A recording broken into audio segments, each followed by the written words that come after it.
The medical industry isn't the only place where realistic avatars are critical. Meetings with cartoon characters just aren't going to be acceptable in most business situations. So I go back to Alan Smithson and Terry Schussler. They talk about the state of the art of virtual avatars.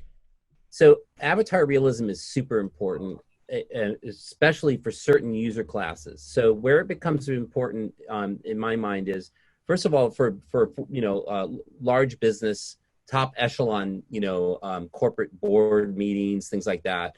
The CEO of a company is not going to want to look like a cartoon character when they're in a meeting, a serious business meeting. So their presence, their physical presence, the size of their avatar relative to other people, the environment in which they're presenting needs to look on brand. It needs to feel like the place it physically represents, and they need to look like the person that they physically are.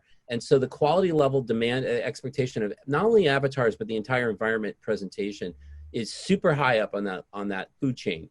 We can get to that level of quality of avatar experience in Second Life has an economy centered around, costuming your avatar because it's so quality oriented. That there's a strong economy. I know somebody who makes a full-time living as a clothing designer on Second Life. And it's interesting because you don't really need a lot to do that. If you look at Pokemon Go as a good reference, their character costuming, if you look at the different categories and the level of depth, they have like a fraction of what you would find in a video game like Red Dead Redemption, right, or Skyrim or something, where character personalization is super high end, super important. That gaming, especially RPG gaming, that gaming character representation needs to be in VR. I think there's a long way to go. We're at the cartoon stage still. Even if you look at the gap between what spatial offers and alt space VR, which is very cartoony, if you go past spatial, there's another level that's coming very soon that is totally photorealistic. I think we will see front-facing, capture. We can put the phone on a mount. I can see that I'm aiming it the right way, and I can create a holographic capture, a photogrammetry capture of myself very, very inexpensively. And I think over just this year, you'll see it reach a point by the end of the year where you're like, wow, that's me. That's me in VR. That's me in AR. I look like I'm standing right in front of you right now.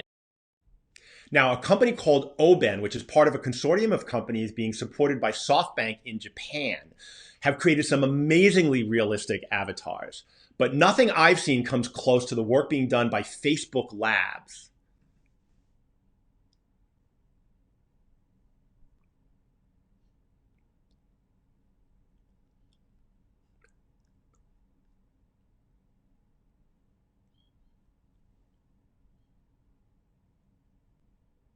Now, digital humans are going to be a big thing.